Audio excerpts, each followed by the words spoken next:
क्या मुख्यमंत्री सुक्खू की भी नहीं मानने लगे अधिकारी? अफसरशाही पर पकड़ न होने की वजह से जयराम ठाकुर ने गंवाई थी कुर्सी। अब सीएम सुक्खू भी बने जयराम ठाकुर। अधिकारियों ने किया सीएम सुक्खू को अनसुना। व्यवस्था परिवर्तन का नारा दे रही सुक्खू सरकार की व्यवस्था ही हो गई परिवर्तित। प्रदेश में जब से सत्ता परिवर्तन हुआ और कांग्रेस की सरकार बनने के बाद मुख्यमंत्री सुक्खू ने जिस हिसाब से फैसले लिए और अफसरशाही पर अपनी मजबूत पकड़ दिखाई, उसे देखकर राजनीतिक गलियारों में यही सुनने को मिल रहा था कि अगर इस हिसाब से काम और पकड़ पूर्व मुख्यमंत्री जयराम ठाकुर ने दिखाई होती तो उनकी कुर्सी कभी नहीं जाती और प्रदेश में बीजेपी मिशन रिपीट करने में सफल हो जाती। मुख्यमंत्री सुक्खू भी बार बार यही बोलते नजर आए कि ये वही अफसरशाही है जो पिछली सरकार में थे, लेकिन अब कैसे काम हो रहा है, पहले क्यों नहीं काम होते थे।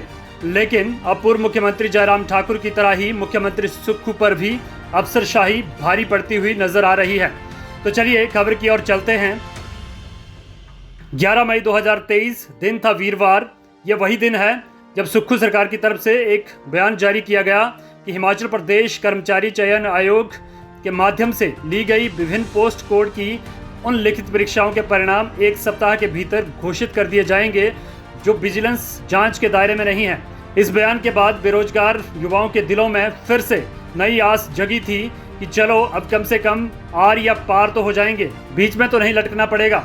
लेकिन एक दिन बीता, 2 दिन बीते, 3 दिन बीते, फिर हफ्ता छोड़िए 10 दिन से ज़्यादा का समय बीत गया, लेकिन अभी तक किसी भी परीक्षा का परिणाम नहीं निकल पाया है। जानकारी के अनुसार अभी तक लगभग 42 परीक्षाओं के परिणाम पेंडिंग हैं, जिसमें 16 के लगभग जांच के दायरे में हैं, लेकिन बची हुई 26 परीक्षाओं के परिणामों में से एक भी परिणाम अभी तक नहीं निकल पाया है। परिणामों का इंतजार करते करते परीक्षार्थियों ने भी अब फिर से अपनी आस खो दी है।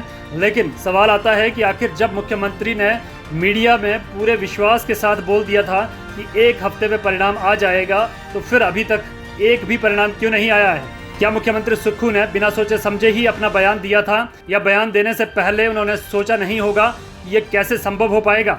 1 हफ्ते में 26 परीक्षाओं के परिणाम कैसे निकलेंगे? क्योंकि उन्होंने ये तो कहा नहीं था कि 1 हफ्ते में 1 परीक्षा का परिणाम निकलेगा। उन्होंने तो सभी पेंडिंग रिजल्ट की बात की थी। लेकिन फिर भी मान लिया जाए कि सभी रिजल्ट एक साथ निकलना संभव नहीं है, लेकिन अभी तक एक भी रिजल्ट नहीं निकल पाया है। आखिर मुख्यमंत्री सुक्खू ने झूठा बयान क्यों दे दिया? तो आपको बता दें कि रिजल्ट मुख्यमंत्री ने खुद नहीं निकालने थे, बल्कि जो अधिकारी हैं उन्होंने मुख्यमंत्री के फैसले को पूरा करना था। लेकिन अधिकारी हैं कि मुख्यमंत्री की घोषणा के बाद भी जानबूझकर दुबके हुए हैं।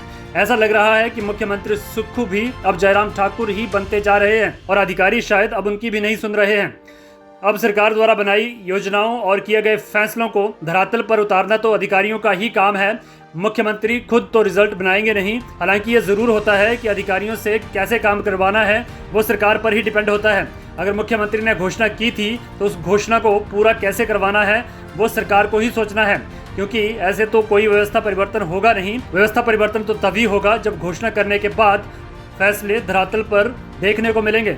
अगर सिर्फ घोषणा ही करनी है तब तो फिर पिछली सरकारों से भी क्या बुराई थी।